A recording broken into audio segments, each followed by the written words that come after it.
नमस्कार, मानस मिश्रा और news India में आप सभी का बहुत बहुत स्वागत करता हूं। देश भर में जहां एसआईआर की प्रक्रिया कई राज्यों में चल रही है, उस बीच एसआईआर को लेकर के इंडिया अलायंस के घटक दल पूरी तरह से बौखलाए हुए हैं। क्योंकि हिंदुस्तान में एक तरह से कहते हैं ना कि जिसको लेकर के पूरे चुनाव प्रक्रिया को पूरे मतदाता सूची को निष्पक्ष करने का काम किया जा रहा है और जो अवैध हैं, जिनकी मृत्यु हो चुकी है, उनका नाम हटाया जा रहा है। लेकिन सबके बीच में सबसे बड़ा खेल जो था वो अवैध प्रवासियों का था और सबसे बड़ा वोटर बैंक ये अवैध प्रवासियों का इंडिया अलायंस का है। ये मैं क्यों कह रहा हूं, आपको दिखाने जा रहा हूं। क्योंकि मामला चुनाव आयोग को घसीट करके सुप्रीम कोर्ट ले जाया गया। और किस लिए ले जाया गया कि जो चुनाव आयोग जो अवैध यहां पर रह रहे हैं, अवैध प्रवासी हैं, उसको एसआईआर के तहत चुनाव आयोग कैसे कह सकता है कि वो नागरिक यहां का नहीं है। ये घसीट कर ले गया गया मामला। और यहां कहा गया याचिकाकर्ता के द्वारा सुप्रीम कोर्ट में chief justice of India justice Suryakant और ब्रजेश बागची के खंडपीठ के समक्ष ये कहा गया कि आखिरकार चुनाव आयोग कौन होता है जो नागरिकता का प्रावधान या नागरिक कोई है या नहीं है ये डिसाइड करेगा। ये तो केंद्र सरकार के द्वारा जो विदेश मंत्रालय जो समक्ष उसका डिपार्टमेंट है वो देखेगा, वो डिसाइड करेगा कि नागरिक है कि नहीं नागरिक है। ये तो चुनाव आयोग नहीं कर सकता है। ये याचिका लेकर पहुंच गए वकील साहब चीफ जस्टिस के सामने।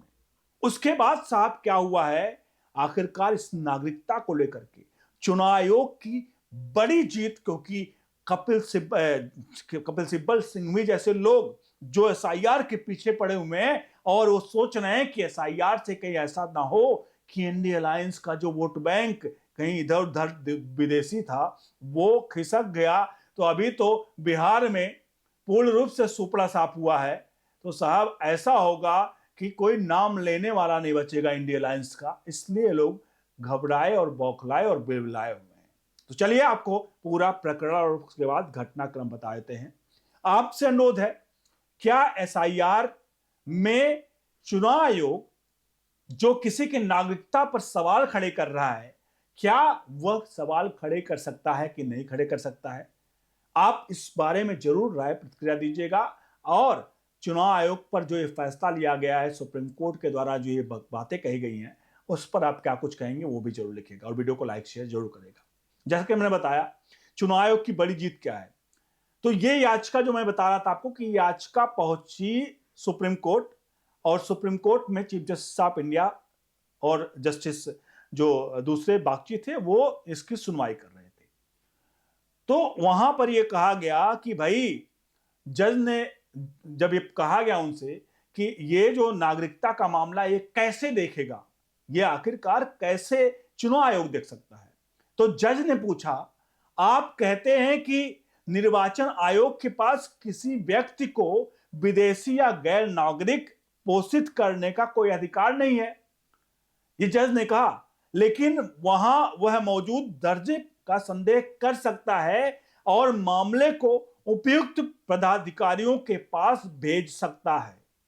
उन्होंने कहा कि यह तथ्य वह है कि नागरिकता पर जो बात करें संदेह करने का, एक तरह से यह सुनिश्चित करता है कि उसके पास यानी चुनाव आयोग के पास इस संबंध में निर्णय लेने की शक्ति है।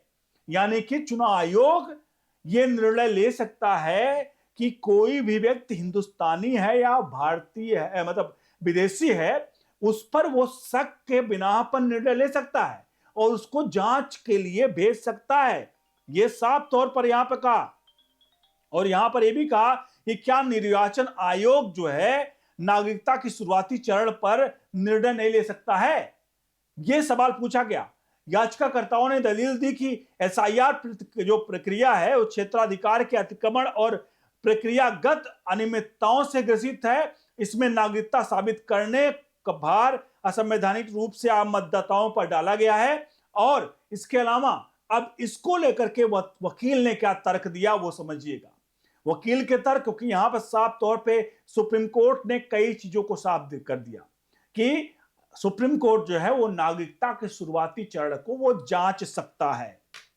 अब आप खुद इस पूरे प्रकरण पर अपनी राय प्रतिक्रिया दीजिए कि क्या सुप्रीम कोर्ट इस पूरे प्रकरण पर नागरिकता पर जांच सकता है या नहीं कर सकता है।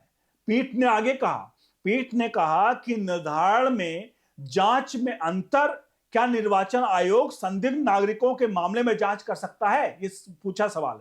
आयोग ये नहीं कह रहा है कि वो किसी को गैर नागरिक घोषित करने का अधिकार रखता है, चुनाव आयोग के लिए बोला गया सुप्रीम कोर्ट की तरफ से। लेकिन क्या यह आयोग के अधिकार क्षेत्र से बाहर होगा, उसकी इस संवैधानिक शक्ति को ध्यान रखते हुए कि वह ऐसी प्रक्रिया कर सकता है जो जांच संबंधित प्रकृति ही की हो, मसलन जहां मतदाता सूची में समावेशन अत्यधिक संदिग्ध लगता है, इस तरह यह प्रक्रिया को सुव्यवस्थित बनाता है। सुप्रीम कोर्ट की बेंच ने कहा कि नागरिकता एक ऐसा संवैधानिक अनिवार्यता है और उस पे इसको लेकर के है जो अनुच्छेद 19 के 325 के आधार पर अधिनियम दी गई है। और सुप्रीम कोर्ट ने यह कहा कि मान लीजिए किसी सूची में कोई व्यक्ति है जो 10 साल से हिंदुस्तान का नागरिक नहीं है और वो चुनाव आयोग के सामने वो लिस्ट में उसका नाम आता है, तो वो क्या चुनाव आयोग चुपचाप उसके नाम को वहां रहने देगा कि नागरिक, जानते हुए कि नागरिक नहीं है? क्या उसकी जांच की जिम्मेदारी वो उसको जांच के लिए नहीं भेज सकता संबंधित अधिकारी को? तो आप ये कैसे कह रहे हो कि सुप्रीम कोर्ट जो है माफ कीजिएगा, चुनाव आयोग जो है वो किसी इस मामले पर वो नहीं कर सकता, कोई इनिशिएटिव ले सकता है? और आप कह रहे हो कि नागरिकता, सुप्रीम कोर्ट ने कहा कि हम खुद नहीं कर रहे कि वो नागरिकता डिसाइड करेगा, लेकिन नागरिकता डिसाइड करने के लिए इनिशिएटिव जरूर ले सकता है। और ये जैसे कहा सुप्रीम कोर्ट ने, साफ तौर पर इसके कहने के बाद जो वकील साहब थे वो वकील साहब के चेहरे पर धुआं धुआं हो गया। जो अब तक सवाल ये खड़ा हो रहा था, हालांकि फैसला भी, अंतिम फैसला लिखा जाना बाकी है, लेकिन सवाल जो खड़ा हो रहा था कि भाई जो नागरिकता का मामला है, वो नागरिकता का मामला दूसरे डिपार्टमेंट का है, तो कैसे आखिरकार नागरिकता को लेकर के चुनाव आयोग किसी को डिसाइड कर सकता है? वहां सुप्रीम कोर्ट ने एक तरह से इस पूरे अपने वक्तव्य में साफ कह दिया कि अगर कोई व्यक्ति भारतीय नागरिक नहीं है और चुनाव आयोग उसके नाम लिखा हुआ है और चुनाव आयोग को शक है और चुनाव आयोग दस्तावेज देख रहा है, तो जाहिर सी बात है चुनाव आयोग उसको लेकर के कोई बड़ा इनिशिएटिव ले सकता है, उसको जांच अधिकारियों के पास उसको भेज सकता है। अब आप खुद बताइए इस पूरे प्रकरण पर कि आखिरकार ये लोग क्या चाहते हैं हिंदुस्तान में, कि घुसपैठियों, अवैध घुसपैठियों को रोक रहा जाए, यहां पे किया जाए क्या? जो लोग अवैध हैं हिंदुस्तान में, क्या उनकी जांच नहीं होनी चाहिए? इसलिए वीडियो को लाइक शेयर जरूर करिए, कमेंट बॉक्स में अपनी प्रतिक्रिया जरूर दीजिए। बने रहिए ओनली न्यूज इंडिया के साथ। बहुत बहुत धन्यवाद।